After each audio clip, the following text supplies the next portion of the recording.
A partir de ahora estás escuchando Cine Continuado por Punto Cero. Cine Continuado, cine sin urgencias.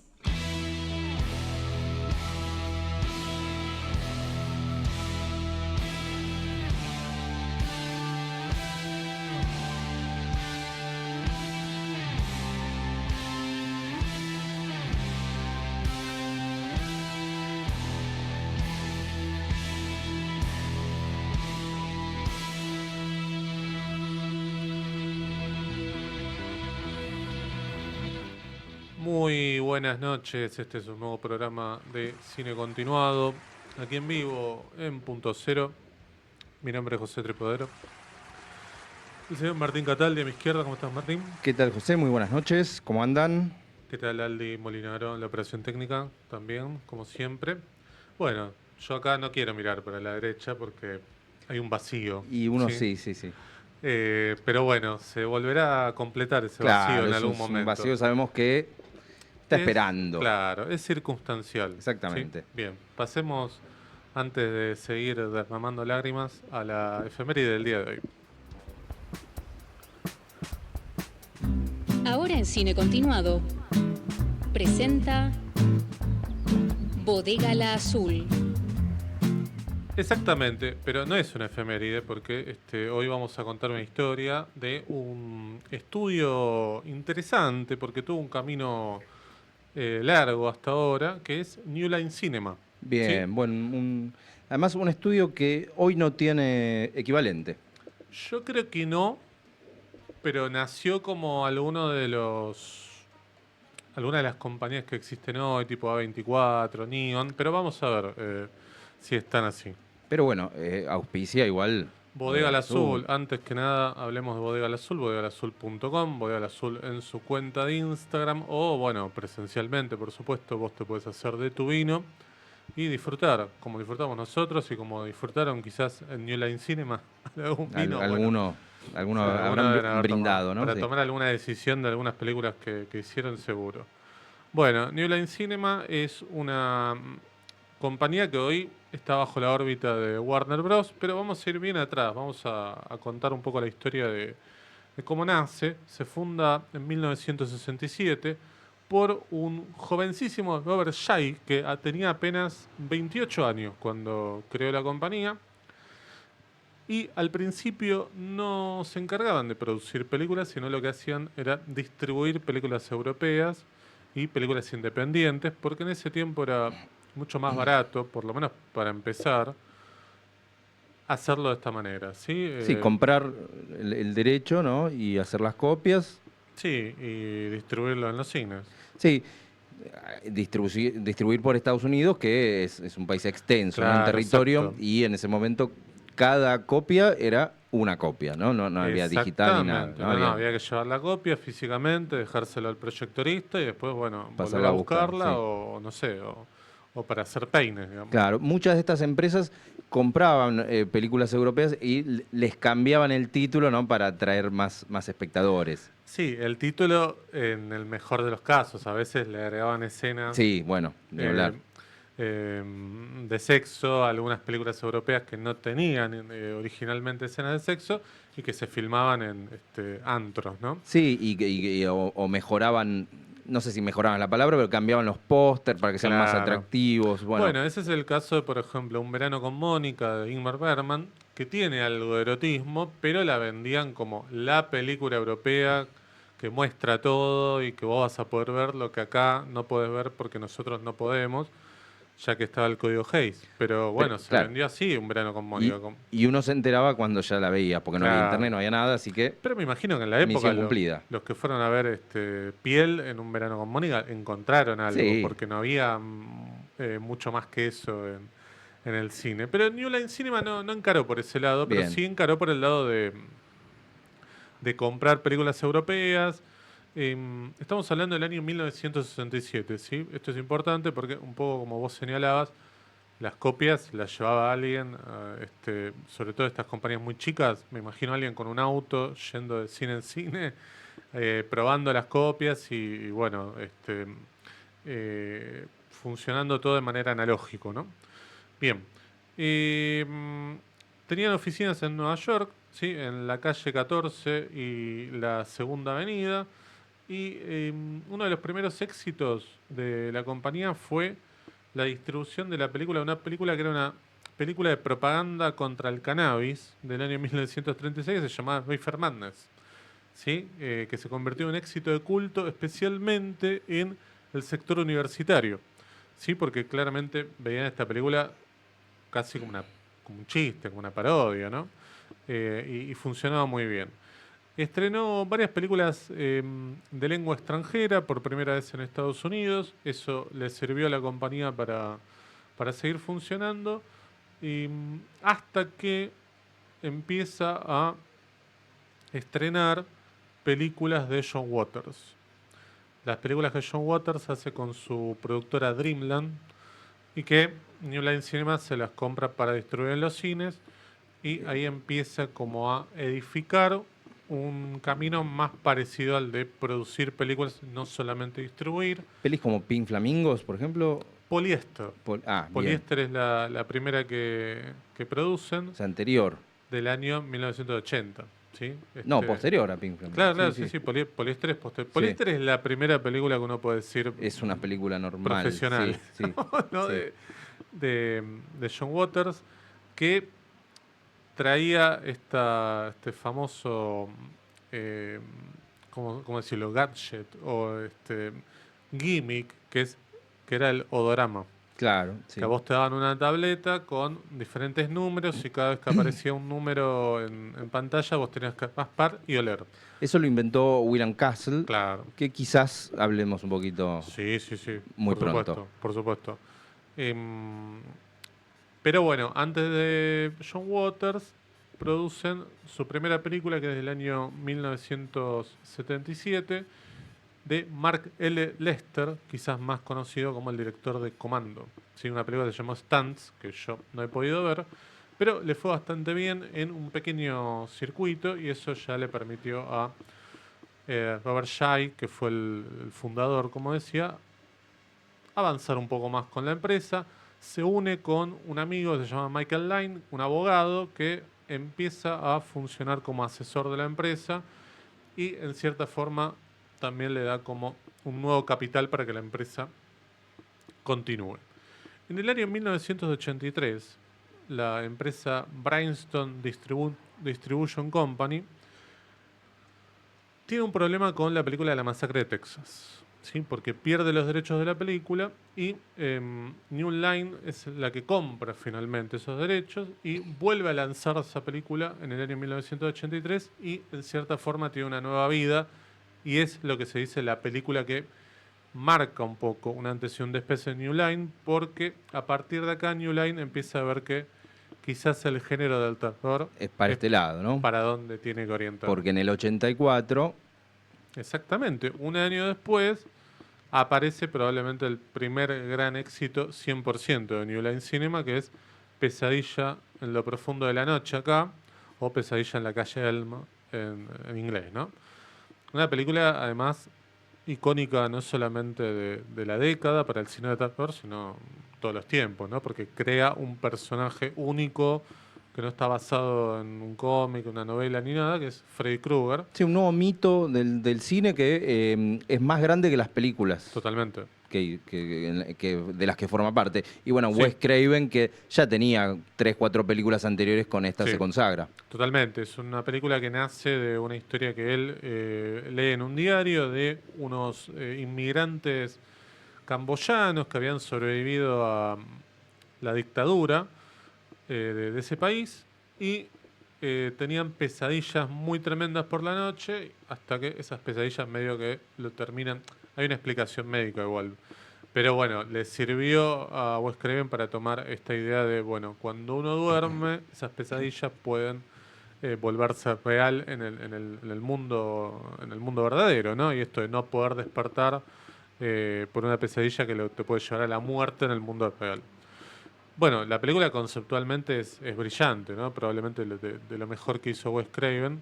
Igual a mí me gusta mucho La serpiente del arco iris, que me parece una gran película. Sí, posiblemente es la que más me gusta. Me gustan más algunas de las secuelas que la original de... ¿Que la primera de Sí, Pesadilla? Ah, sí, ok. sí. A mí no me gusta tanto la 2, me No, gusta la no, 3. la 3 es buena. La 3 es muy La buena. 7 me gusta mucho. De Que New le- Nightmare. Claro, que Claro. viene bastante después. Sí, es como la película autoconsciente porque Exacto. es como los actores interpretándose a sí mismos y demás, y está muy bien.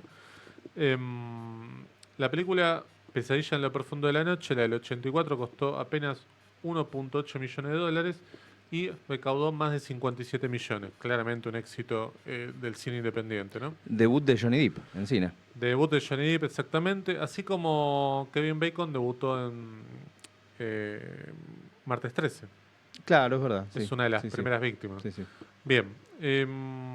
Bueno, un año después, por supuesto, porque después del éxito iban a hacer secuelas, estrenan Pesadilla en lo profundo de la noche 2, que se llamó La Pesadilla en lo profundo de la noche, La venganza de Freddy, creo. Y le fue muy, muy bien. Y para el año 1986 la empresa ya con una franquicia y con un, diríamos, un activo muy importante como era Freddy, la empresa salió a la bolsa, ¿sí? Ya estaba cotizando a la bolsa, entonces ya tenía otro carácter, ¿no?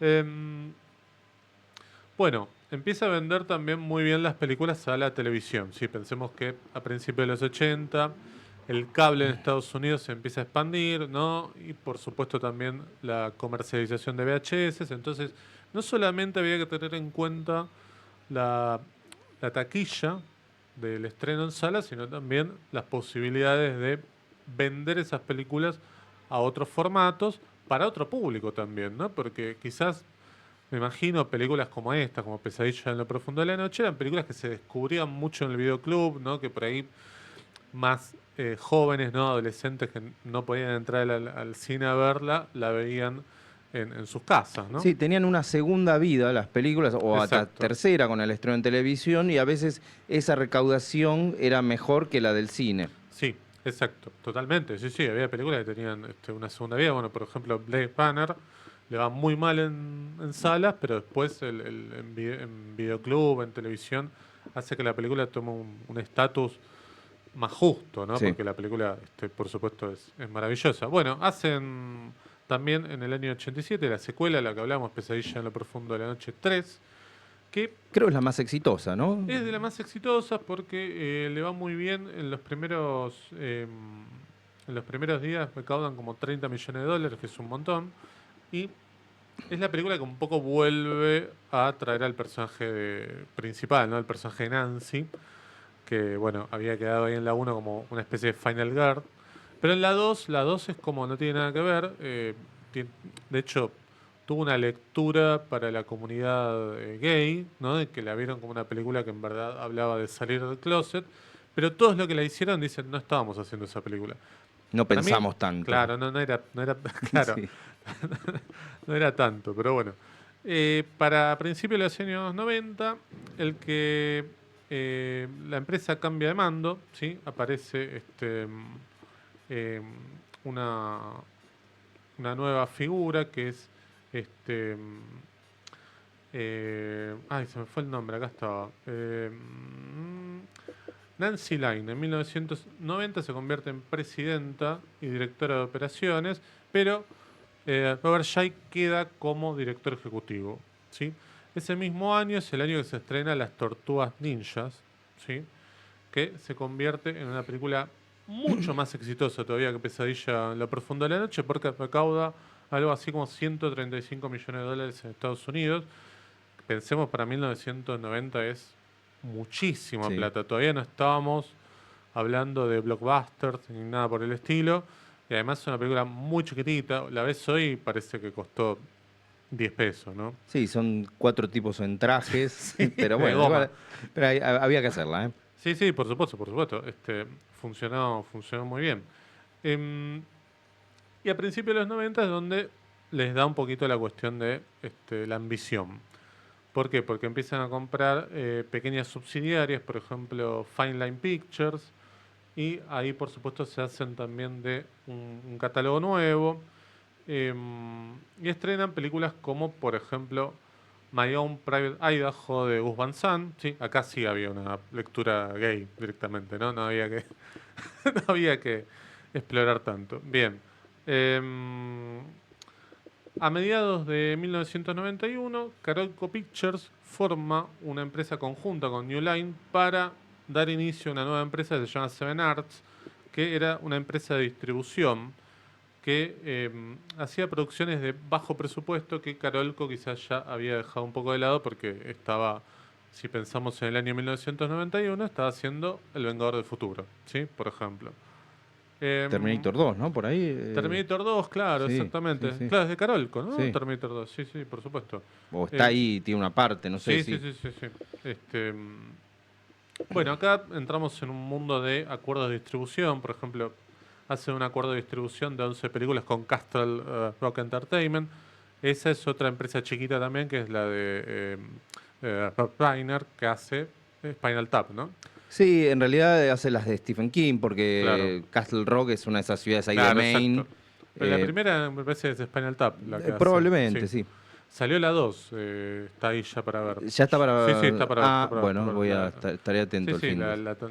la comentaremos. Sí, claro. The End Continues se Sí. llamaba, ¿no? Muy bien.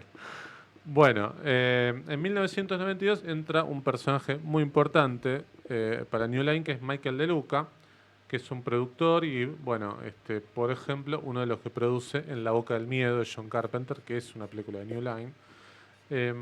Pero acá viene el cambio más significativo, que es el que se da en 1994 cuando Turner Broadcasting Systems compra por 500 millones de dólares a New Line Cinema. Y ahí es cuando se fusiona con Time Warner un par de Y ya años está. después y listo, y lo Listo. perdimos. Sí, sí. Ya está, ¿no? Sí. Sí. Se Es que sí. terminaron estas películas chiquititas. Claro, pasa a ser una etiqueta manejada por Sí, una corporación más grande que a su vez pertenece a otra corporación más claro. grande.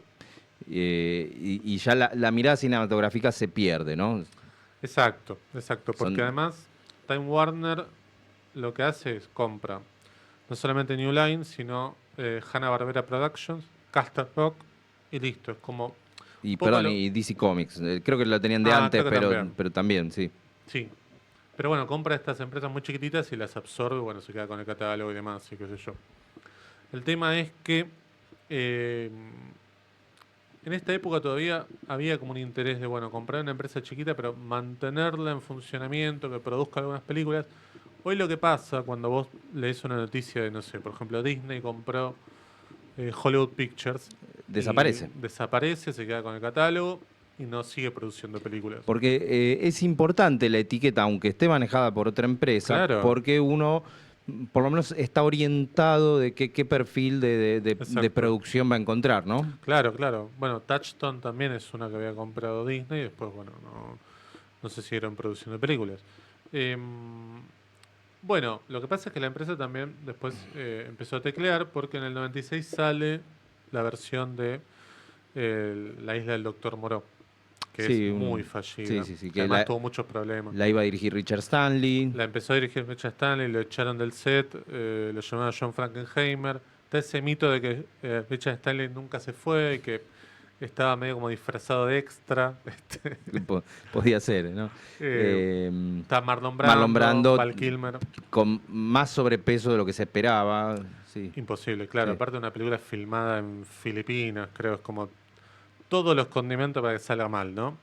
Y bueno, la película, si ustedes la ven, es muy complicada. Sí, yo le tenía mucha fe, me acuerdo cuando se había Yo también, anunciado, sí, porque sí, sí, sí. estaba todo bien y después, Sí, bueno, la sí, sí, vimos sí. y Claro, claro, sí, sí, es la etapa completamente trash de Marlon Brando. Su última película igual es una muy linda película que es The Cuenta Score, Final. The Score Claro, ese, The Score, claro, sí, sí, estaba muy que bien. también está sentado toda la película y demás, bueno, pero...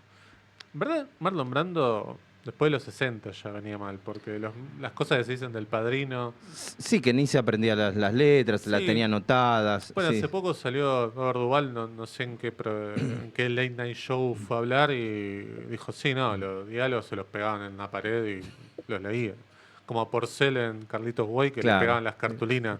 Bueno, Bueno, yo creo que habla un poco bien de vos si hacen todo ese esfuerzo, porque podrían de- decir, bueno, llamemos a otro, pero la, si no llaman a otro es porque sos bueno. la cartulina en la toma no se ve y la actuación es espectacular, Claro, así que claro, claro. Duvall decía de la actuación, la escena en la que están Vito y Michael cuando Vito le va a pasar la posta, que están como en el jardín sentados.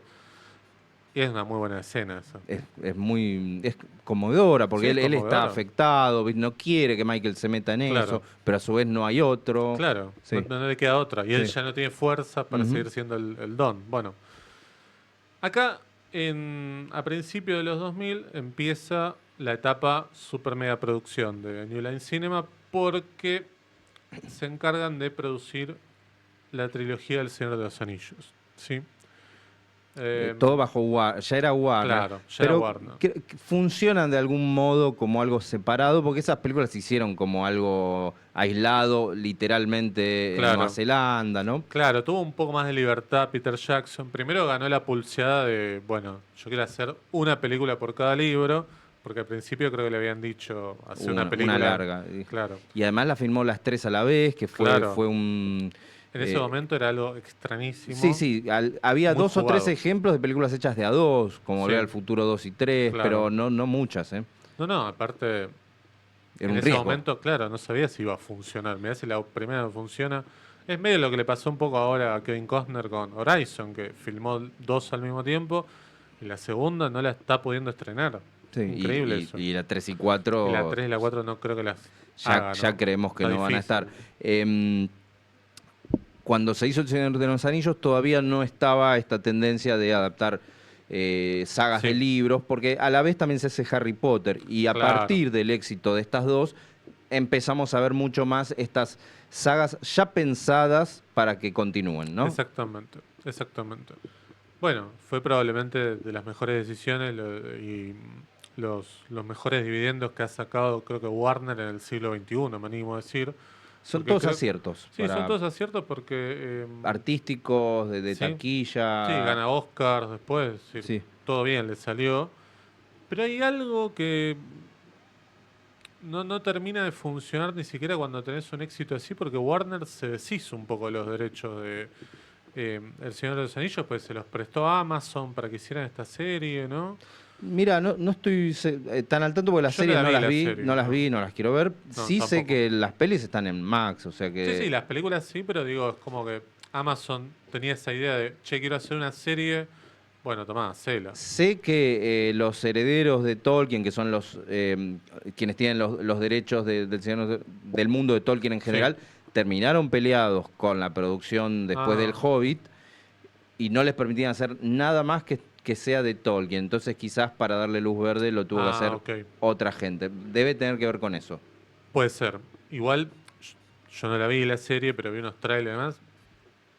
Una superproducción enorme también. Y yo no sé qué tanto garpa eso en una serie. Va, Game of Thrones funcionó en el público, Y pero es creo otra que cosa. buscaban para ese lado y no sé Sí. si les fue No, bien. no. Pero bueno, no la vamos a ver. No, Ya no, está. ¿Para qué? no, No. ya está. Sí, sí.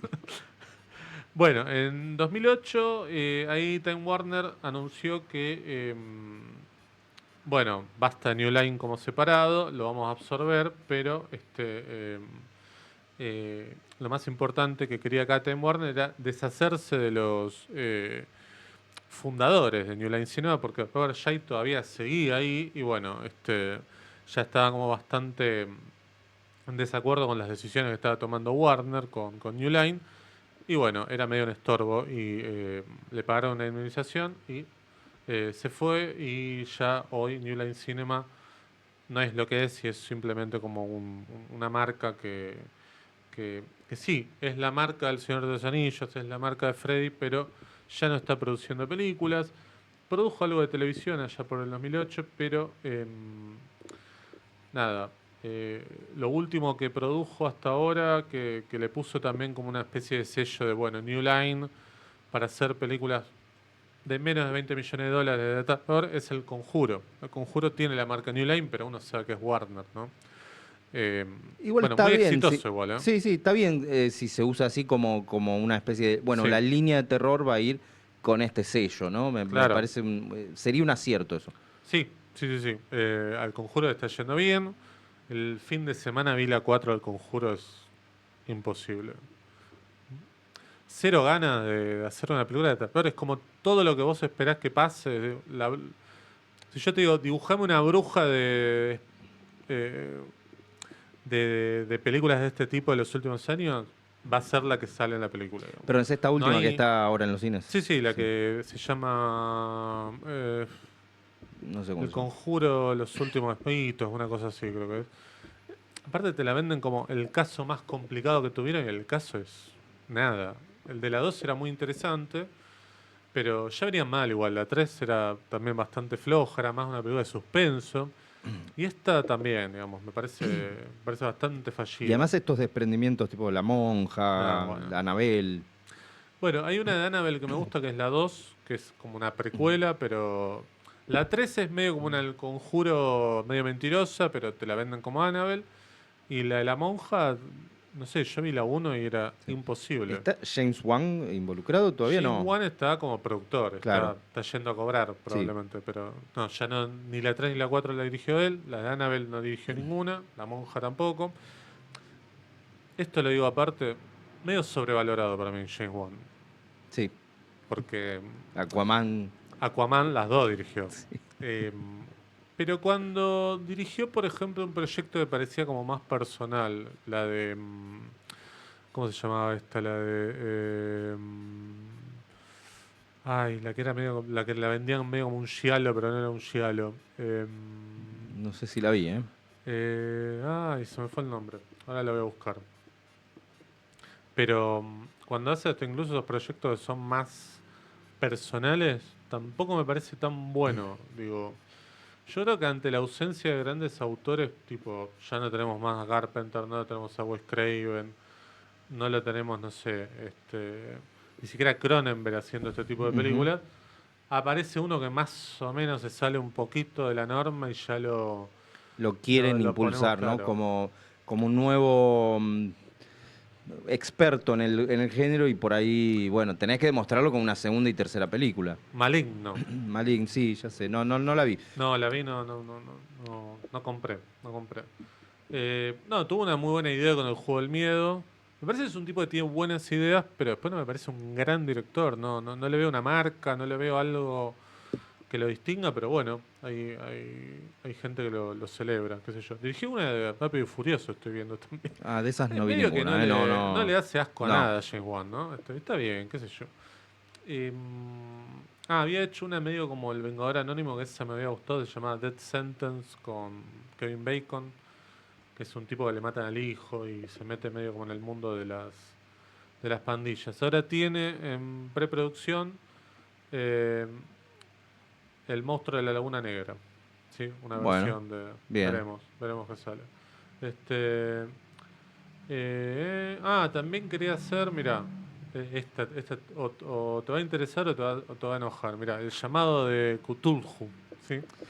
Hay que ver, cuando la vea te Sí, diré cuál va a sí, ser mi reacción. sí, yo la iré a ver Sí, si claro. la hace, Sí, qué sé sí. yo. Porque no hay, así como hablamos de Guillermo del Toro, que nos encantaría ver Su su versión, ¿no? versión De Lovecraft. claro, James Wan. Yo le daría un crédito, digo, pero bueno, esperemos cuando salga. Sí, es una obra difícil de adaptar, entonces. Difícil, Sí, difícil, sí, sí. difícil. Bueno, New Line Cinema, nos quedamos con las películas de los 80, de los 90, y también celebramos que sea la marca del Señor de los Anillos, ¿no? Sí, ni hablar, son tres películas Sí, tremendas, pero más que nada eso, señor, que hoy no hay por ahí estudios así. no, muy poquito. Está bien que A24 sería de ese estilo, pero A24 me suena latte macchiato, ¿no? Al lado de esto. Entonces, Sí, claro.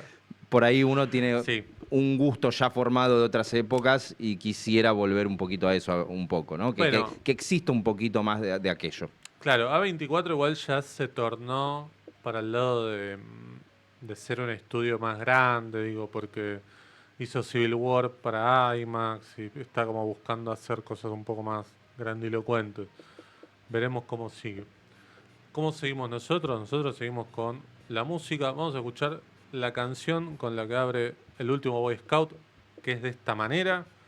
En el próximo bloque, después de la tanda, vamos a hablar de un personaje hermoso, Sí, sí, iluminoso, sí, sí. que recordamos todavía, es el señor John Candy. Aldi, dale play nomás.